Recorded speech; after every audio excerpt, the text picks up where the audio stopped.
Após uma queda momentânea que fez o Bitcoin atingir os US$ 102.000, nós já começamos a fazer uma recuperação bastante significativa aqui no preço do Bitcoin, e o que nós estamos vendo é algo muito mais derivado do sentimento de mercado como um todo, principalmente no que diz respeito à geopolítica. E é justamente isso que a gente vai trazer um pouco nesse vídeo. Na semana passada nós já falamos um pouco sobre as questões relacionadas a como é que o conflito que está acontecendo lá no Oriente Médio impacta na precificação do Bitcoin, mas agora a gente vai entender de forma mais estrutural como é que o preço do Bitcoin está no curto prazo e onde é que ele pode estar sendo transacionado aí nas próximas semanas e nos próximos meses. Mas antes disso, não se esquece de se inscrever aqui no canal do Block Trends para acompanhar esse material que a gente está publicando aqui todas as semanas. E além do mais, não se esquece também de deixar o seu like caso você ache esse conteúdo interessante para continuar acompanhando esses conteúdos. E como eu estava falando anteriormente, isso é algo que a gente já tinha falado justamente porque essa estrutura de preço a gente já estava rastreando lá no Block Trends Pro e é uma estrutura de preço bastante lateralizada, não é? Hoje a gente vai estar abordando aí um pouco mais em relação ao price action de curtíssimo prazo do Bitcoin,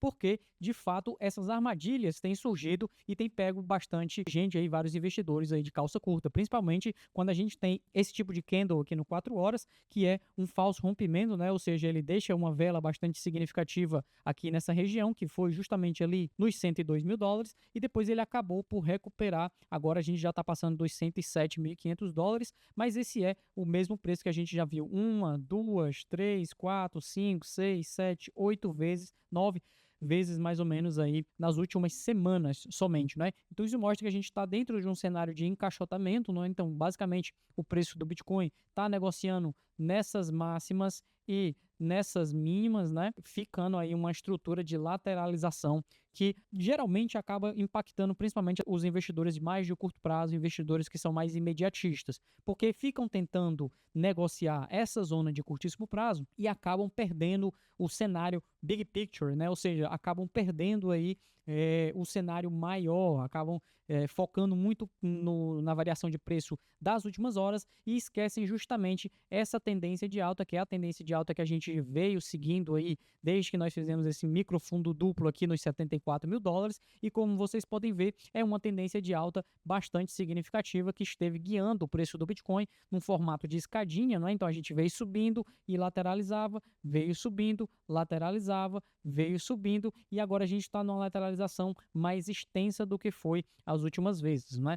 Isso não necessariamente quebra o padrão que já estava existindo antes, mas acaba impondo um novo tipo de padrão agora já no curtíssimo prazo, que é essa zona de decisão aqui justamente entre os 111 mil, né, próximo dos US$ 112.000 e os US$ 100.000 propriamente dito. O que é importante de notar sobre essa zona de preço atualmente é que a gente normalizou estar acima dos US$ 100.000. Então, o que antes tinha sido uma dificuldade muito grande para se manter acima, como a gente viu aqui no final de 2024 e no início desse ano, a dificuldade de se manter acima dessa faixa dos US$ 100.000, o preço toda a vida que vinha acima dos US$ 100.000 acabava perdendo essa faixa e voltava a negociar abaixo dos US$ 100.000. Agora a gente acabou normalizando mais essa região dos US$ 100.000, o que mostra que essa faixa, né, então esse preço acabou se tornando muito mais em termos de suporte técnico e também muito mais um suporte psicológico aqui para o preço do Bitcoin. Além do mais, apesar dessa correção de curto prazo ser derivada de fatores geopolíticos, ela ainda não configura propriamente dito aquilo que seria uma correção derivada de fundamentos da rede do Bitcoin. E aí você pode me perguntar, como assim, Cauê, fundamentos da rede de Bitcoin? Como é que você vai encontrar fundamentos para correções? E existem vários, na verdade. Existem alguns indicadores que rastreiam o nível de lucratividade dos investidores de curto prazo, que a gente chama na análise on-chain de short-term holders, e esses indicadores costumam mostrar períodos de sobrevalorização ou subvalorização do preço do Bitcoin diretamente relacionado a quanto de lucratividade existe naquele momento. Então, cenários de otimismo excessivo são geralmente cenários mais próximos de topos locais, e cenários de pessimismo excessivo são locais ali mais próximos de fundos locais. E a gente consegue rastrear esse tipo de dinâmica justamente através de indicadores como esse aqui que eu tenho na tela, ó, que é o Short Term Holder SOPR, e eu vou tirar aqui um pouco o barulho que está nesse gráfico para vocês verem de forma mais holística aqui, tudo que está sendo mostrado, porque a gente consegue ver que essas zonas onde o preço do Bitcoin acaba sofrendo uma correção são zonas onde os short-term holders estão com alto nível de realização de lucros, né?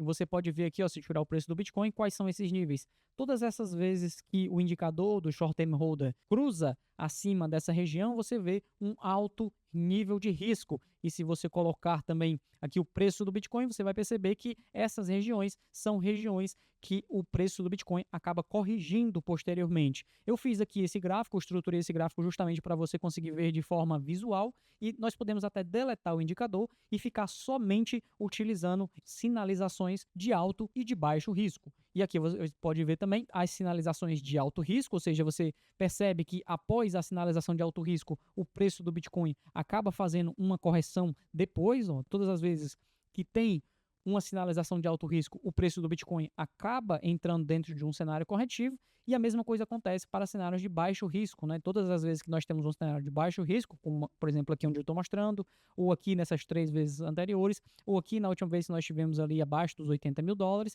são regiões de baixo risco. E baixo risco significa que a relação entre risco e retorno está mais favorável, está melhor para se alocar. Nesse momento, nós não estamos nem numa zona de otimismo excessivo e nem numa zona de pessimismo excessivo. Então, tanto na parte técnica que eu mostrei para vocês, quanto na parte de estrutura on-chain, ainda não atingimos esse nível de otimismo excessivo que iria sugerir uma correção mais prolongada. Esse indicador aqui é um indicador que está disponível somente para assinantes do Blocktrends Pro, vocês viram ele aqui que eu montei na CryptoQuant, mas lá no Blocktrends Pro nós possuímos um dashboard que não só mostra esse indicador, mas mostra outros 5 indicadores que compõem ali o nosso dashboard de rastreamento de curto prazo. Então, aqueles investidores que buscam reduzir a sua exposição em cenários de muito otimismo para depois recomprar o Bitcoin posteriormente, após as correções, esse é um dashboard que costuma servir de bússola, né? Pode-se assim dizer, costuma ajudar bastante investidores a spotar, encontrar esses movimentos aqui corretivos e retirar um pouco da sua exposição ao Bitcoin e depois conseguir recomprar mais barato. Esse dashboard está disponível nas sextas-feiras lá para os nossos assinantes do Blocktrends Pro, onde ele é atualizado semanalmente. Se você tiver interesse um pouco mais no nosso material, recomendo que você conheça aqui na descrição, tem todas as informações sobre o Blocktrends Pro. E tudo isso, né, obviamente, essa correção que nós vimos aí mais recentemente e tudo aquilo que foi de elevação de tensões da semana passada para cá, esteve correlação direta com aquilo que a gente está vendo lá no Oriente Médio, a guerra que se estendeu aí, que aumentou as tensões entre o Israel e o Irã. Isso acaba revelando uma estrutura bastante curiosa, na verdade. Muitas pessoas acreditam que o ouro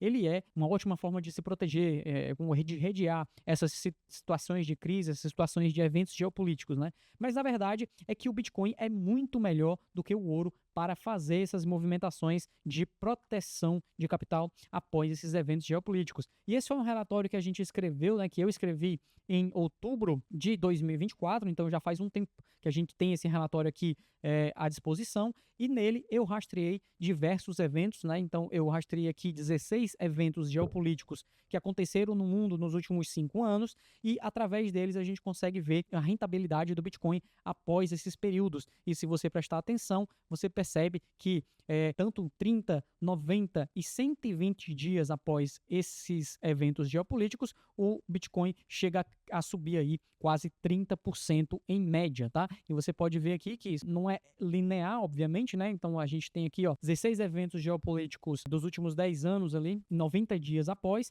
e você vê que existem períodos onde sobe muito, existem períodos que cai, mas na média o Bitcoin tende a subir consideravelmente após esses eventos geopolíticos. E isso acaba se intensificando muito mais agora, quando nós temos um cenário de forte redução de reservas nas exchanges, né? Isso aqui que eu estou mostrando para vocês é as reservas nas exchanges, e vocês podem perceber que desde o ano passado a tendência de queda ficou muito acentuada. Você pode ver que em julho de 2024 a gente tinha um nível considerável de Bitcoin nas exchanges, e desde então a gente tem visto uma queda muito forte nas reservas de exchanges, indicando principalmente que players de institucionais, investidores de grande porte, estão cada vez mais absorvendo essas moedas no mercado, retirando Bitcoin de circulação. E com um aumento da demanda institucional, corporativa, que a gente já falou na semana passada, estressamos bastante esse ponto na semana passada, é mais provável que essa pressão compradora continue atingindo os livros de oferta no Bitcoin e continue